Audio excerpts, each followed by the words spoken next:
Hello, Joseph here with another video. And today I'm going to be talking about the Beatles. Of course, everybody's familiar with the Beatles. Everybody loves the Beatles, or most everybody. And I'm not the most avid collector of Beatles records. Of course, I love all the music, but I don't own a lot of their albums on vinyl. I definitely keep my eyes open for some copies. And this weekend, I went to a flea market here in South Texas. They call it a pulga over here. And I didn't find anything at the pulga, but right next to it, there's an antique store. And antique stores are not really a place where I've had a lot of luck finding good records at a decent price, because usually they want a lot for them. But I did look through the records they had there on Saturday, and I was very surprised to find a nice copy of Magical Mystery Tour. Of course, we all know Magical Mystery Tour, the psychedelic extravaganza that came out in, I believe it was 60s, I'm not sure of the year, but the late 60s, 68 or 69. And of course, it's got the great album cover. I was real pleased when I saw it that it actually contained the booklet here. And so it's all complete. The cover overall is in pretty good shape. I just dropped it. But we're real happy to find Magical Mystery Tour. And this pressing was on the Capital orange label, you can see there. And so I was pleasantly surprised. And the record itself is in pretty good shape. But I cleaned it, started playing it, and I was very pleased. The first side was just beautiful. I thought I finally found a wonderful copy of Magical Mystery Tour. Flipped it to side two, pretty good too. Side two starts off with Hello, Goodbye, and then Strawberry Fields Forever. And then came to Penny Lane. And boy, was I surprised. Penny Lane sounded terrible. It was compressed and tinny, and I thought something was on my needle, but my stylus, but no, it was clean.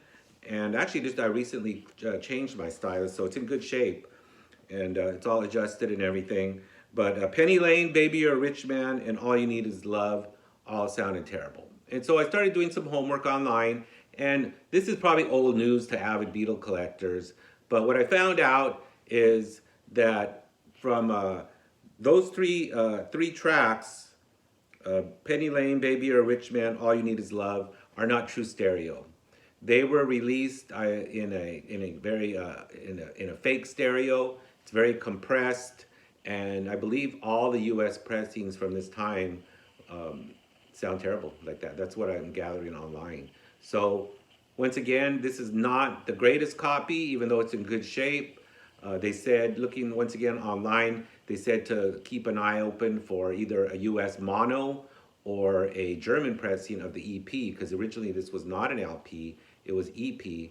And from Strawberry Fields to All You Need Is Love, I believe those are those were all singles. And so it was added on to the US pressing to make an album.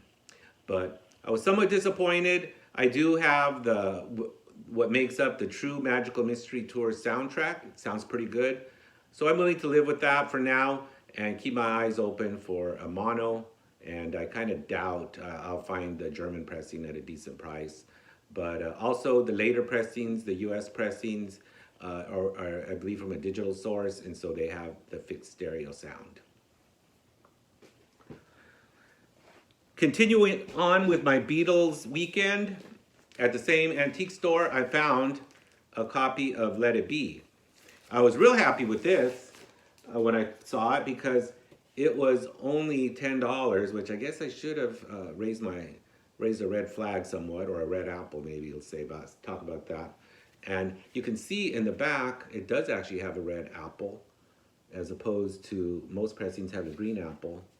And once again, I was very pleased with this album when I first saw it. The vinyl itself is in great shape. And I really didn't think about it a lot when I saw it, but it's on a red apple. You can see that, as opposed to the green apple that's most common. And once again, I took it home, cleaned it up, And right away I could see the sound was not that great, but I also started investigating the red apple and what it is and what it's all about. And to make a long story short, this is a counterfeit Let It Be. And I was really surprised to hear that there was such thing as counterfeit Let It Be albums, because you would think they'd be very common. Why would they make counterfeits?